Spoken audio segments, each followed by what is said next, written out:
Hello everybody, welcome back for War of Civilization Start Over. In last episode we started seeing countries fallen within World War V, with Peru completely surrendering, Poland being completely destroyed, same thing with Ukraine. Then France decided to get involved, which caused a huge coalition in Europe. And now this is where we're actually going to pick up, because Vancouver's troops have just arrived on this front line and this front line. Now, you probably remember in last episode that the Star Alliance, or the anti-French coalition, wasn't really exactly fully on the blue team side, but now seeing as the cross team's probably gonna win Europe, like Eastern Europe, they decide to fully integrate into this war on the side of the blue team, but they make their objective known. It's France first for them, and Germany will take this because that means it's another set of allies, considering their allies basically dead, and they're trying to revive Russia, and somehow Caucasia is controlling this front line. So yeah, so now with this area of Europe officially on the side of the blue team, it's gonna start picking up steam, because Vancouver's troops will allow the Dutch to send out a huge front line, even cut off France from Italy, which will allow the Dutch to retake all of Italy and even fully liberate it. So Italy is officially back. They didn't get annexed for that long, and now France is pretty much on the defense now, because Andorra is able to push out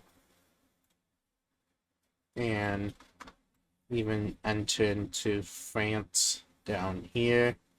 They take 3 major cities. Vancouver didn't really see a point trying to save England, so the French will actually be able to take all of England. But what's a world war without their party? And Scottish will enter into England on their own side and start pushing back France. And yeah, Scotland kind of wants to take over all the British Isles.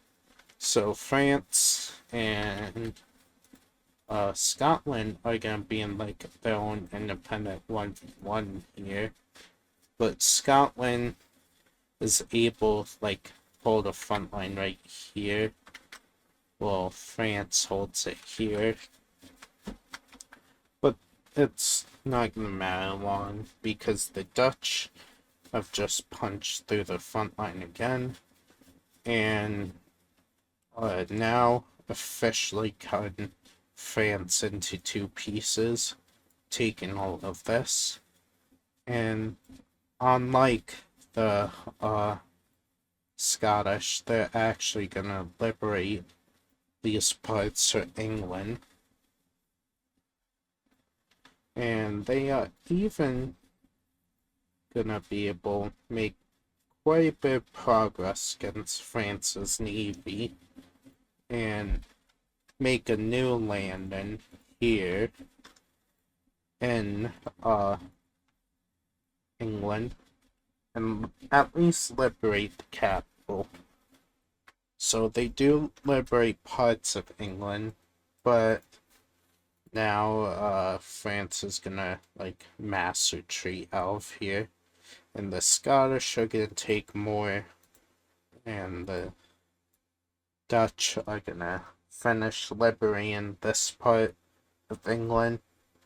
And now England and Scotland on like a staring contest on this border, but they do agree to not fight, and they'll give Scotland some English land, just not all of what they take. And they're gonna actually quickly make this peace treaty right now. So this peace treaty is gonna be simple for this part of the war. Scotland will get all of this, and England will be reset up. I'm gonna change the color base slightly to that.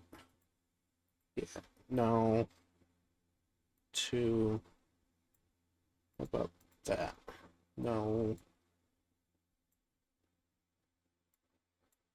the screen. Yeah, I'll be the new color now, or at least until endless war.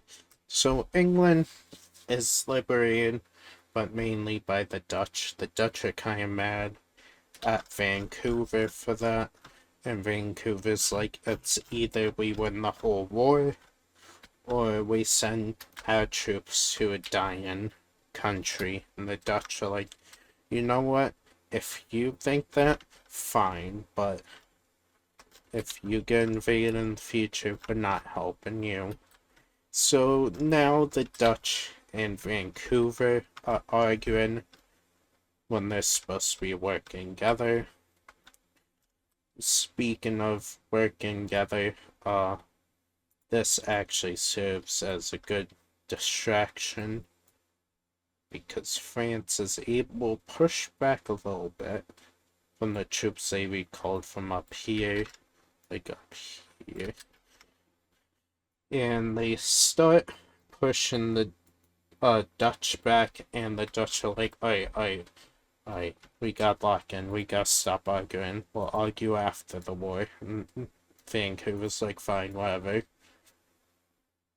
So they do take some parts back, but over here, it's starting to look bad because Finland's able to push back Germany some more, now with more like of Kazakhstan's troops heading to this front line. And over here, Caucasia's front line is finally gonna crumble, because Finland just full on just blitzed this country. They actually use majority of their own military from over here and just full sent into Caucasia. And now that means the only like realistic member left in the Trapezoid Alliance is Germany, because three of the allies are surrendered, and Russia is about fall again, even though it already fell technically. And it's actually not gonna fall quite yet again, because Vancouver's troops start actively assisting on this front line against Finland. And yeah, Germany makes a decision that might cause something bad to happen. Germany feels like they need to go through these two rebellions, so they're gonna send their troops in through here, which just made the war a lot worse for them, because the Belarus and Czechian rebellions have just rejoined the war on the side of Finland. But there was an outside power funding these rebellions, and it's kind of as a little bit of payback. Denmark officially joins the war on the side of Finland, and now Germany's a little scared because even though Denmark's pretty weak still, now having 1, 2, 3, 4, 5 countries actively on its border attacking them, they're gonna struggle quite a bit. And yeah, Denmark's not gonna put a huge dent in, but it's gonna turn the tide of the war back inside.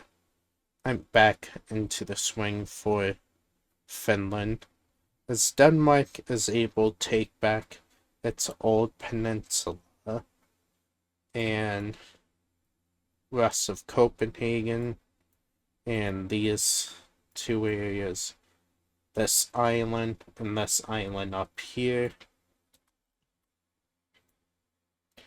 And yeah, and when this happens, Germany's gonna be a little scared because now, the Czechian rebellion pushes in. You can barely see that. Let me try that. Yep.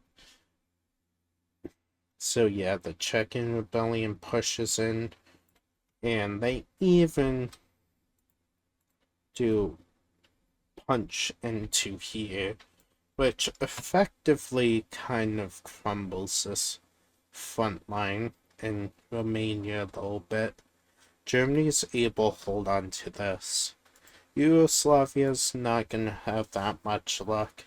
They're still gonna be pushed into quite heavily until, uh-oh, Italian troops have just landed into Yugoslavia. Oh no. Yeah. And you know how Yugoslavia, right before this war, took a lot of land? Yeah, there's gonna be something happening because of it. And that something is Bulgaria and Greece, rebelling away from Yugoslavia and Romania. And now, they decide to give their allegiance over to the Blue Star team, mainly just like blue team. So yeah, they should have really slowed down on their expansion, Romania and Yugoslavia, because these two have just rebelled away. But they also bring a very powerful friend with them, and that is Turkey. Turkey, seeing these two rebellions pop up, decide to give their allegiance over blue team and to keep these countries independent. And now, the entirety of Europe, with the exception of Sweden and Norway, are in this war. And there's a team that still doesn't really like Turkey. Sadly, the Triangle team joins the war on the side of Finland, because Iraq has lost land to Turkey before, and they kind of want some of it back, and seeing as Turkey's fighting this war, they see it as perfect opportunity to get involved. So Iraq starts an invasion into Turkish land, and Iran will also do much same and push into Turkish land, and they will meet up here, and yeah, these two will start fighting Turkey, but Turkey's kind of not really worried about this land, because now they are sending most of the military up here into Europe, because their plan is knock out Romania first in this war, so Belarus, Greece, and Turkey will start sending troops into Romania. And now the European theaters starting to change quite a bit, especially with Greece entering into Yugoslavia, taking land, Italy pushing more into Yugoslavia and taking this city, and Germany is able to deal the finishing blow and take Yugoslavia's capital. So now that there's officially a country on the red team now out of this war. Why did it do that color? And Europe, Germany's gonna have a little bit of an easier time. So they will meet with, like, they won't, like, have the troops stop. They will meet with these four, and a plan will be, like, made up. So these four and Germany will push downwards into Romania. They're gonna not really engage this rebellion, they're gonna just hold a front line here. And they're gonna take back all of this from Poland, then push into here to hopefully try get into Finland over here. So that's their plan now. So that's what's happening in Europe.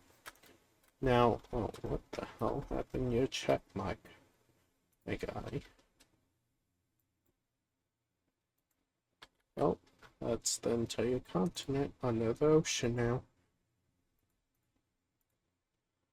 In the sport, you idiot. Now back to here. Oh wait, you were a red team country that fell.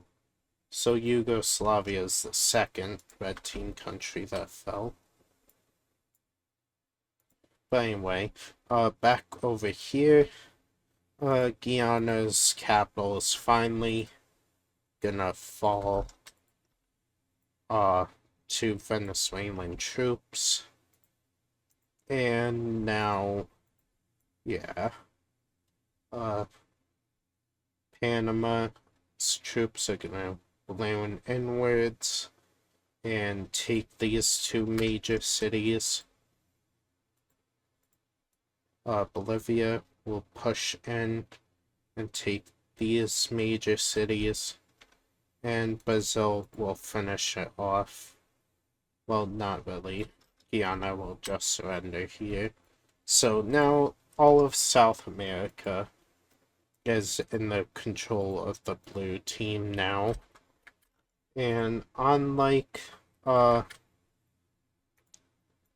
previous world war, the Americas are gonna en masse send troops to Europe and somewhere else.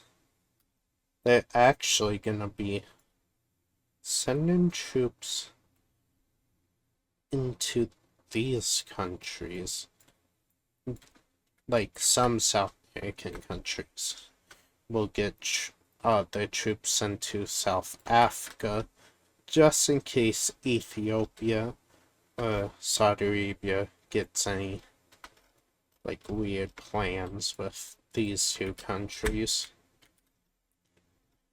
But anyway, now that rest of America's troops are here, France is gonna fall.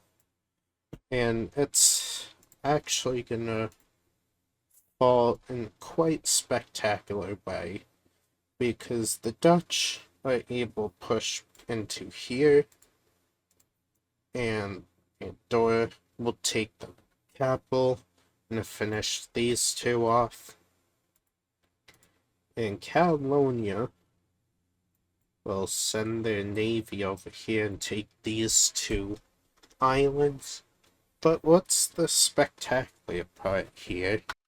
The spectacular part is Blue France not like being reestablished by occupying nations, but more so the people in the old Blue French area will give their allegiance over to the blue team, and England will actually give them these areas back. And now with these people here, they will actually be sending volunteers into the Dutch and focus on this front line here, which is about to swing heavily into the blue team's favor, as Germany is able to retake all Polish land that the yellow team occupy. They will leave the yellow team alone now, but they will re-establish Poland here, and they will do much same here, and they will allow Belarus to exist right here. It's not really Belarus, but they will not like take all of that occupation land. They'll take all of this back. So Poland is basically back, and now Germany is sending troops into Romania, while Bulgaria is able to push into Romania, but Romania is strong, so they immediately start pushing Bulgaria out, and yeah, the push back to the border, but with help of like Greek troops and some Turkish troops, they're able to hold like a defensive front line, like both armies along this border fighting each other, not being able to make a breakthrough. And you'd think this would mean, oh, like Romania will probably stalemate and like sue for peace or something. That's until, oh boy, they lose control of their Ukrainian occupation zone, and the Ukrainians will rise up against the occupiers and kick Finland out. Ukraine is liberated by their own people. They would have probably gotten help from the blue team at the end, but they officially rejoined the blue team. Poland does as well, because the cross team stun lose this war heavily. Like, they had some neat distractions, the red team did, but yeah, the blue team's now stacked against them. And I forgot to change France's color. I don't know what happened here. Fine, France doesn't need a border. They lost anyway. Losers. And the Dutch and Germans will start pushing back Denmark up here. But Denmark will make an offer to them. they don't see the red team win this war now. So when Germany takes back two of these cities, they're like, hey, let us keep what we got and we'll leave this war.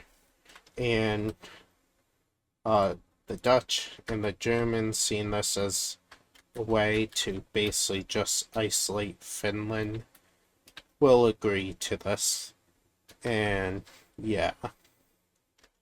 And a shocking twist that everybody kind of expected on the red team, because the Denmark's kind of an asshole. Denmark will leave this war, and they will figure out a peace treaty with the red team at the end. And now it's just 4 countries left on the red team. Oh wait, no. Now it's 4. Oh, it's 3. Yeah, these 2 rebellions, Poland and Germany, make them an offer to allow them to exist and give them land back, and Germany will be mainly giving Czechia some of their land, and Poland will lose Belarusian land. So, yeah. And they promise hefty reparations to both of them. So they agree, so they leave the war. Now it's just Romania, Finland, and Kazakhstan up here. But down here, the triangle teams having a bit of a day. Because, Saudi Arabian troops, Ethiopian troops, and, fucking hell. Iraq troops, Ethiopian troops, Iranian troops, and Saudi Arabian troops start pushing heavily into Turkey down here, which isn't really good for Turkey, because when Iraq enters this area, and splits them from the, Suez Canal, they start to really struggle. Like, they still have some, like, supplies coming in from Tunisia through the Mediterranean. Like, the blue team at this point controls the Mediterranean, because there's no red team on the Mediterranean anymore. So it's not a major downside, but Turkey would like not to lose this area, but sadly, Iraq will do a pretty good job and take all this peninsula. But unfortunately, they'll make a bit of an oopsie, thinking that Egypt owns the entire Suez. They will push into here and start shooting Tunisian troops. Which, oh boy, is Tunisia mad about that. Not just Tunisia. Morocco is mad. Algeria is mad. Sudan is mad. In fact, all of Africa is mad. And it's not just because they're shooting, because remember, Vancouver sent some troops to Africa to kind of stir up a little bit of a alliance down here. Because, the rest of the Trapezoid Alliance, well, not rest, the entirety of Africa joins Trapezoid Alliance. By the way, it's starting to seem like these two don't really see the point in staying in this war. So Australia and Vietnam will make an exit into this war. But now that they are out of the war, India sends Vietnam middle finger and kicks them out of their alliance.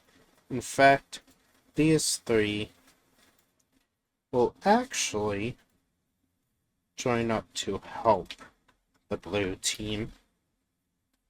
And now, the red team's gonna fall. They're not gonna win this war. Finland, again, like the South Americans, Oceania, Denmark, and a lot of Europe involved in this war, it kind of led to the demise of two large alliances. And yeah, the Sudanese will enter into Ethiopia, taken two major cities. What country is this called? Is this Congo? Yep. The Congo will... What happened?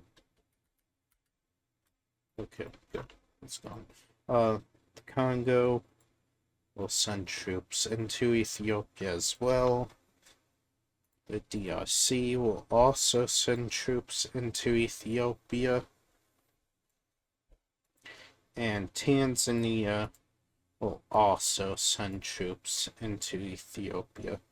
And yeah, they will take two major cities, one of them being the capital. And Ethiopia already kind of knows what's about to happen.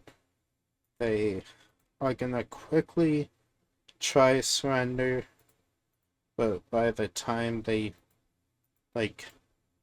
finish meeting, yeah, it's not gonna look like they're gonna get a chance, because soon these troops storm in from the north and Tanzanian troops storm in from the south. And Ethiopia is the first of the triangle team to fall in this war. And yeah, basically everybody's about to fall. Especially over here, because Tunisia getting attacked just might have really pissed them off. Yeah, Tunisia will help liberate a lot of Turkey. Like, they take all of this land already back for Turkey. And yeah, they storm in and take the capital of Iraq. They send troops over here. And now with the entire of Africa on this front line, yeah, these two countries are gonna be pushed back heavily.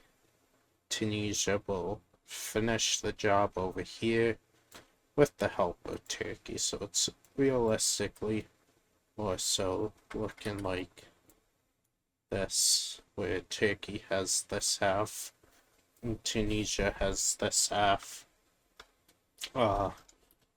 And Tibet will be the main contributor on this front line, because they're huge. They will take two major cities, make that three, and they send a lot of troops in over here. But they also send a lot of troops into Kazakhstan. And yeah, they take a lot of land. They even take all of this lake. In North China, it's actually gonna get in on this because, yeah, land. So North China invades into Kazakhstan, and now it's basically a whole ass global coalition against Finland's team, because Iberia will enter. They're not gonna fight Finland, but they're gonna take a lot of Kazakhstan's land. So kind of won a lot of it originally. And yeah, they will actually lose quite a bit of land. And yeah, especially in Tibet, finally cuts them in half. They lose all of this. And yeah, Finland's gonna be like, yeah, you're useless. We're gonna just do this. Finland will send their troops into Kyrgyzstan and occupy rest of the country before they do, but Tibet is able to get all of this. Now Tibet and Finland are fighting, but Finland's still stronger than Tibet. Only reason Kyrgyzstan fell is they were basically the newest country in Asia. And yeah, Tibet will give this occupation zone China. Finland will be like, no. And yeah, that officially makes China from a neutral party to on the blue team, but not just North China, Central China and South China will join. And even Korea will join. And for good measure, Siberia will join. So yeah, Finland might have done an oopsie, but at least the eastern part of like America isn't in this. Oh god. Yep, the rest of North America have just entered this war on the side of the blue team, and it's gonna cause a lot of issues. Iran and Iraq surrender. Romania will surrender. Kazakhstan already surrendered. So it's just Saudi Arabia and Finland left. And when troops start arriving en masse, everything's gonna go south for Finland, because they stubbornly refuse to surrender. All of Russia will be liberated, and for the first time in this war, Russian generals will lead the advance into Finland, and they will take a lot of land.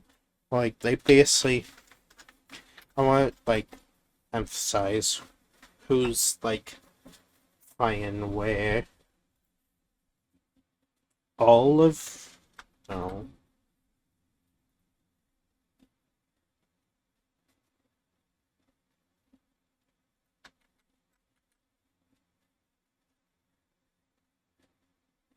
All of these countries are fighting on this front line. These countries are now getting ready to invade into Saudi Arabia, and all of these countries are now getting ready to invade into Finland over here. So yeah, it's basically going like this. Bam, bam, bam, bam, bam. Yeah, but these two countries are stubborn and refuse to surrender, which, so be it. They refuse to surrender. These countries will fight to the end, so will the rest of the world. So Finland quickly loses a ton of land. In fact, they are even able to liberate this part of Poland, well, not really liberate. That side just decides break free. So does Caucasia. That wasn't the original color, but it's a color now. And yeah, it's starting to look really bad, especially when Tunisian troops, for the first time in history, will push heavily into Saudi Arabia from the north with the help of Turkey. Let's be fair, Turkey, they're actually helping out. You know, like the frontline more so looks like this. And Sudanese troops, with the help of rest of Africa, make land in here. And yeah, these countries will quickly finish off Saudi Arabia. And Pakistan will enter into this exclave that Saudi Arabia owns and take the rest of it. And this officially marks the end of the Triangle Alliance in this war, because the rest of the countries have already surrendered. And now Finland is now fighting a 1v like 100 at this point. And the blue team refuses to accept the surrender. They already said they're fighting to the death, so they are making Finland fall. So we're gonna like illustrate this more realistically. Poland controls this front line.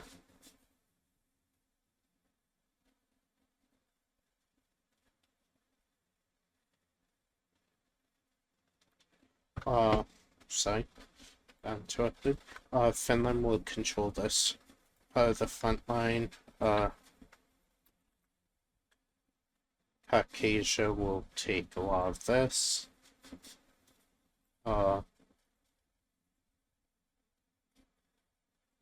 Tibet will enter into here. China will push into here. Serbia will push into here and start pushing into Finland, because even though they didn't really want to fight Finland, they see the whole world's now against Finland, so they rather be with the world than in a scenario where it's a 1v2, like 2v100. Yeah, Finland's starting to fall. Tibet takes rest this part. China takes rest of Finland's occupation, the Kazakhstan capital. And Finland will pull out all their troops from Kazakhstan. And matters get a lot worse when unexpectedly Norway joins the war and takes all the Kola Peninsula and Russia, well, entirely the west, finish off Finland over here in the core areas. And now, with everybody like storming in, Finland will start to officially collapse, especially when the capital is taken. And when the capital is taken, they completely surrender and completely collapse. After this war, the powers will have to restructure this entire land, because Finland is officially gone. And now World War V is officially over. Now, time for a very large peace treaty. Because quite a bit's gonna be changing. Because there's gonna be more than just land exchanges this time. Because Blue Team kind of wants to reset global order in this world. So next episode will be the entirety of the World War V peace treaty. See you guys then.